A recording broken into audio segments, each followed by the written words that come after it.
What's up, band geeks? If you've been around my channel for a while, you kind of know that my videos slow down a lot over the summer. That's partly because I like to take some time for myself over the summer after the school year ends, and also because my apartment gets unbearably hot, which is why I look like this. I know that some people are returning back to school, some people are doing online school, some people nobody really quite knows yet. So I just wanted to do a video about basically how to be a good online student. And I know that Michael Lowenstern already did a whole video on this, and it's an excellent video, but there are a couple of other points that I want to share with you also so that you can make the most out of your online lessons. I am going to be continuing to online teach into the fall semester, and then we'll just kind of see how things go from there. One of the things that I wanted to bring up is ways that you can make the space around you optimal for online lessons. So, if possible, warm up before your lesson so that your instrument is already out, you've already played a couple notes, you've already maybe done some scales and long tones before your lesson starts. Whether it's considered to be a luxury or not, you are going to be at home if you're doing online music lessons. So the best way to prepare for your lesson is, unless you have classes all the way up to the minute that your lesson starts, you want to have some time before your lesson just to put your instrument together, really chill. You know, we're not in this situation where you're waiting outside, you're like rushed in, you have to rush to put your clarinet together, you have your lesson, and then you rush out. Like, you're at home, you're not going anywhere. Don't use this time to cram practice for your lesson.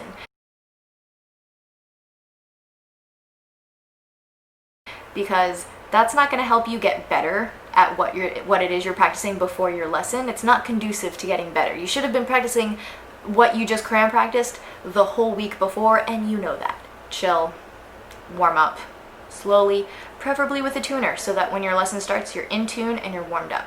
This goes without saying, but have your books and music ready to go. I can't count how many times I have sat down with a student and been like, all right, time to do your scales. And they're like, oh, 1 second, and then they run and get their scales. Like, you should already be in a rhythm with your teacher. You should already know kind of what you start off with, like whether it's scales, technique, an etude, whatever. Have that ready to go, and also have your metronome ready to go.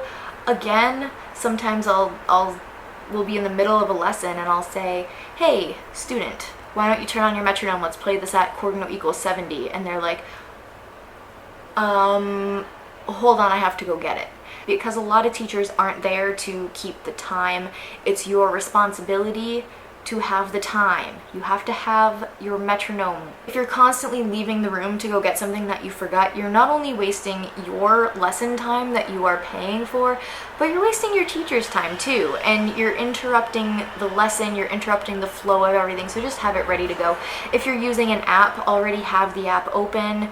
If you are using like an actual metronomic device, just have it next to you. It's tiny, it's small, it's light. If it's on your phone, it's already in your hand, so just have it ready to go. Also, a lot of your teachers might be scheduling back-to-back lessons with not a lot of time in between.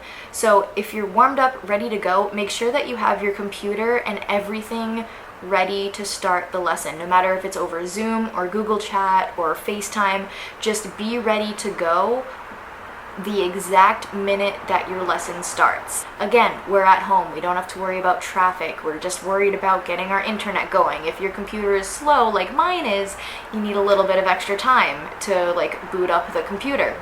If you are being sent music, make sure that you print it out.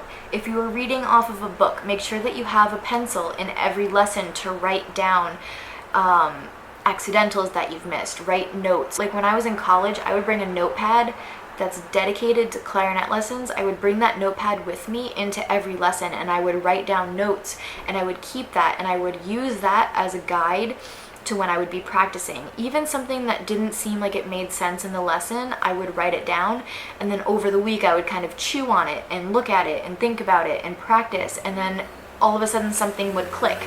So all the things that your teacher is telling you in your lesson is going to help you during the week that you are then set free to go practice. And so first of all, practice regularly. I think that goes without saying. But also write down like everything that your teacher is playing, because your teacher can't just lean over and write down the notes, like mark in the accidentals. You have to do that all yourself. So make sure you have a notepad or some sort of paper or actual physical music and a pencil to write things down.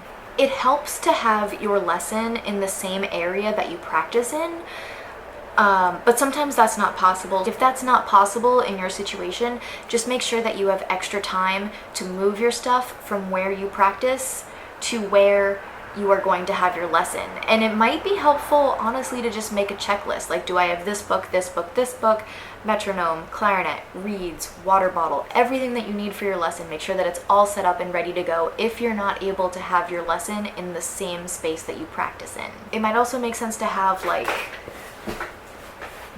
a tote bag or something that'll make transporting it easier, even if you're just going from your bedroom to the living room. What does a laptop, a pile of books, and a bed all have in common? They are not music stands. You need to have a dependable music stand, something where your music is right here. If you don't have a music stand, I literally have a speaker right here and my laptop right here and my music right here. I do have a music stand, but sometimes I don't set it up because I'm lazy. As of right now, it is in my car. So I have this random setup here, but having the music eye level is something that's really important. You don't want to be playing hunched over.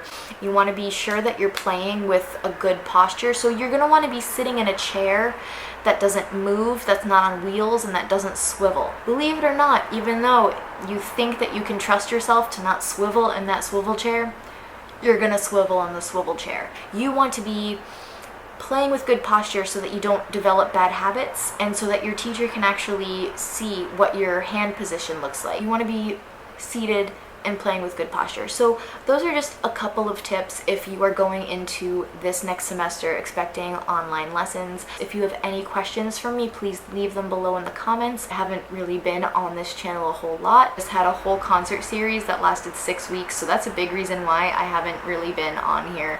It's just because I've been practicing for that, but that just ended, so I just wanted to come on here and do a really simple sit-down video just talking about how to be a good student. I will be covering in my next video that's set up to be sort of lesson style, I will be covering A Midsummer Night's Dream, the excerpt.